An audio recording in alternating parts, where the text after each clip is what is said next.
जरा सोच समझकर चलिएगा भाई साहब, क्योंकि हमारे देश में एक इंसान की जिंदगी की कीमत सिर्फ 2 कौड़ी का है।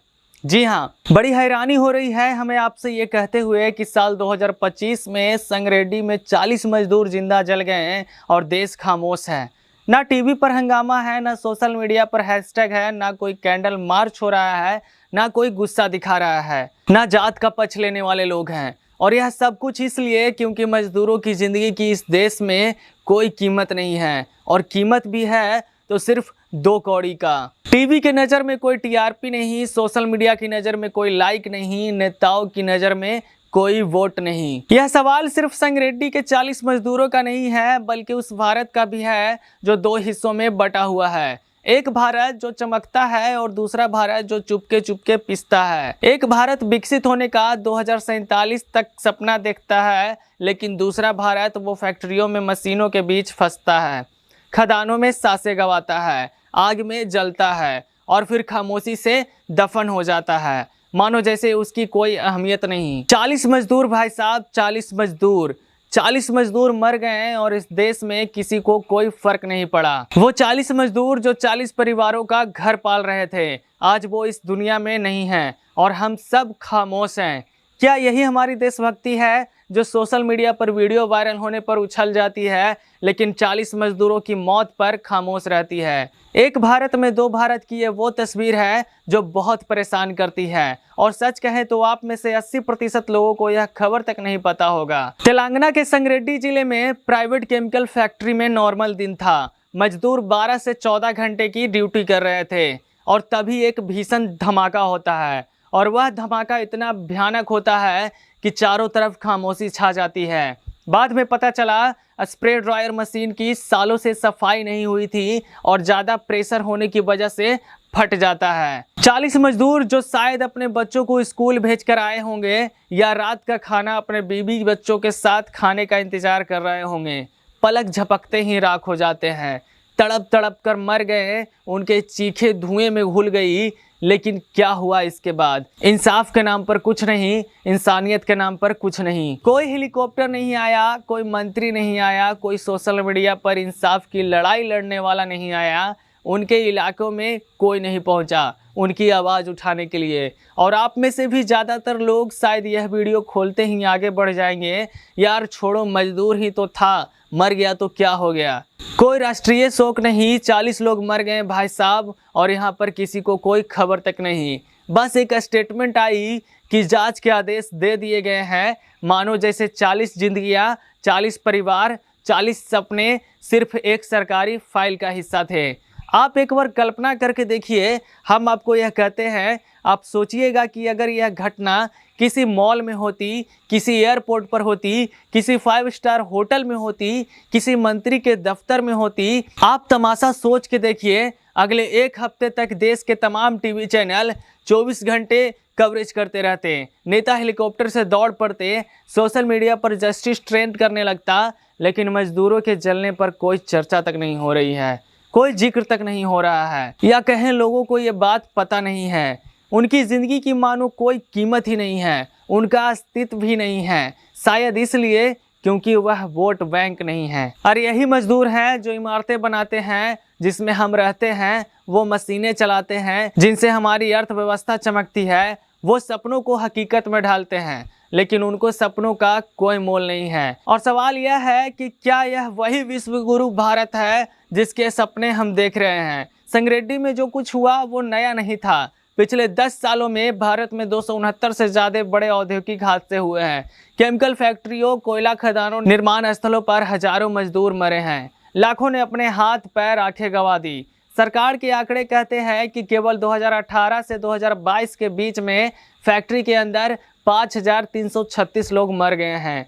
लेकिन आपको बता दें कि सरकारी आंकड़े पूरी सच्चाई नहीं बताते हैं, क्योंकि यह सिर्फ बड़ी रजिस्टर फैक्ट्रियों के आंकड़े हैं। भारत में 80% जो मजदूर हैं वह छोटी अनौपचारिक फैक्ट्रियों में काम करते हैं, जहां ना अच्छी मजदूरी मिलती है, ना काम के हालात ठीक हैं और ना सुरक्षा का कोई इंतजाम होता है। और अगर आपको यह बातें हवाबाजी लग रही है तो आपको अंतर्राष्ट्रीय श्रम संगठन के वो स्टेटमेंट को याद रखना चाहिए जिसमें कहा गया था कि भारत में फैक्ट्री मजदूरों के लिए सबसे खराब हालात में होती है। यहाँ पर हर 1 लाख मजदूर में 117 की मौत हो जाती है। भारत की केमिकल इंडस्ट्री को रेगुलेट करने के लिए 15 कानून हैं, 19 नियम हैं, ढेरों सेफ्टी गाइडलाइन हैं, लेकिन हकीकत यह है कि यह सिर्फ कागज तक है।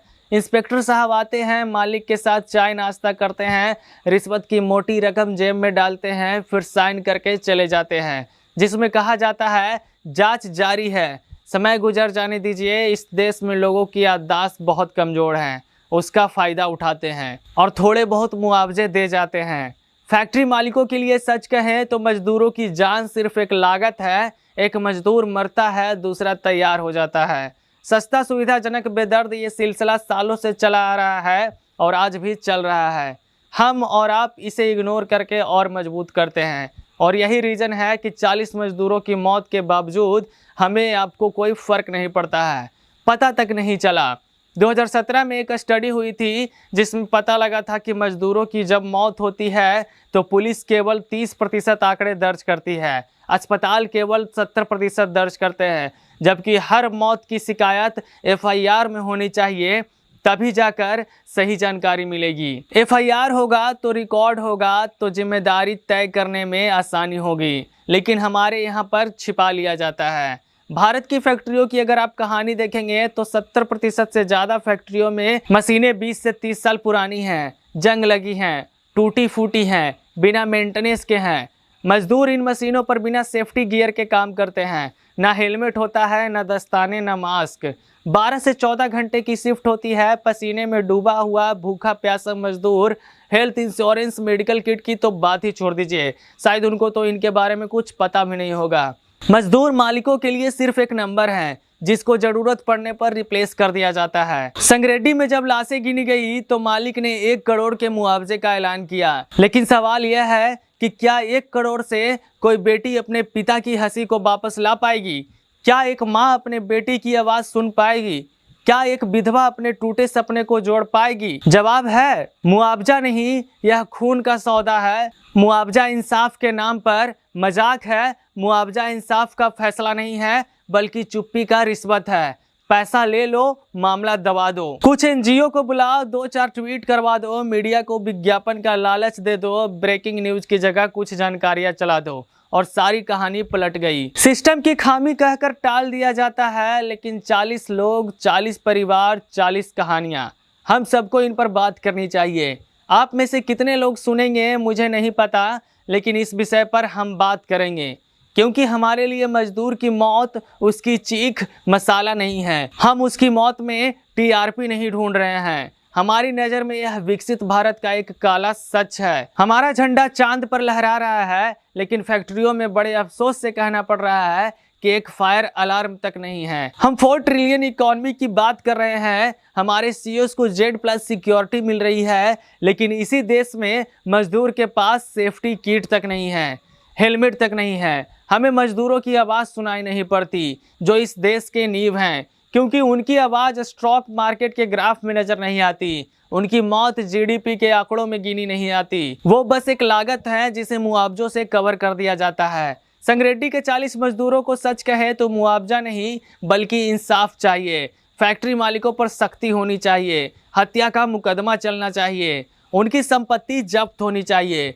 भविष्य में सुनिश्चित करना चाहिए कि सेफ्टी ऑडिट किए जाए, हर फैक्ट्री में नियमित पारदर्शित ऑडिट हो, रिश्वतखोरी बंद हो। मजदूर यूनियनों की अपनी ताकत उठानी चाहिए। मजदूरों के बच्चों का शिक्षा स्कॉलरशिप देनी चाहिए। श्रद्धांजलि फूलों से नहीं, सख्त कानून से दी जानी चाहिए। मजदूर की जान की कीमत सिर्फ रुपये पैसों से नहीं आके। विश्व गुरु बनने का सपना तब तक पूरा नहीं होगा जब तक इस देश के अंतिम पंक्ति के व्यक्ति की जिंदगी की कीमत को नहीं समझेंगे। अगर रीढ़ ही टूट गई तो सुपर पावर सिर्फ एक खोखला नारा रह जाएगा। भारत को पहले अपने मजदूरों को इंसान का दर्जा देना होगा, उसकी जान की कीमत देनी होगी, उसके परिवारों को इंसाफ देना होगा। तब शायद सही मायने में भारत विश्व गुरु बन पाएगा। तब शायद सही मायने में तिरंगे का सम्मान होगा। मजदूरों की मौत को नॉर्मल पड़ने मत दीजिए। हमारा गुस्सा सिर्फ आतंकवादियों या फिर बाहरी दुश्मनों के लिए नहीं, सिस्टम की लापरवाही और बेशर्मी के खिलाफ भी होना चाहिए। अगर आज चुप रहे तो कल तुम्हारा अपना कोई भाई, बाप या दोस्त सिर्फ एक आंकड़ा बनकर रह जाएगा। बेहतर है इस विषय पर भी सवाल पूछिए, क्योंकि मजदूर की चीख भी हमारे लोगों की चीख है, उसकी लड़ाई भी हमारी लड़ाई होनी चाहिए। देशभक्ति का असली इम्तिहान सिर्फ सरहदों पर शहीद होने वालों की आवाज उठाने के लिए नहीं है, यह उन मजदूरों के लिए भी होना चाहिए जो कारखानों में, खदानों में, निर्माण स्थलों में अपनी जान गंवाते हैं। जब तक इस देश के नींव पर मजदूरों का खून बहेगा, तब तक तिरंगों के मायने अधूरे हो जाएंगे। फूल चढ़ाने से कुछ नहीं होगा। बेहतर है कि इन विषयों पर आवाज उठाइए, सख्त कानून लाने के लिए जोर दीजिए, सिस्टम को बदलने की बात कीजिए और सबसे महत्वपूर्ण बात, मजदूरों को इंसाफ दिलाने के लिए कि जिम्मेदार लोगों को सजा दी जाए। तब शायद भारत के सही मायनों में अच्छे दिन आएंगे। और क्या आपको इस बात का अफसोस नहीं है कि हमें आपको पता ही नहीं था कि 40 मजदूर मर गए? दुर्भाग्य है और यही काला सच्चाई है मजदूरों की जिंदगी की। बाकी उम्मीद करते हैं इसको बदलने में आप हमारा साथ देंगे।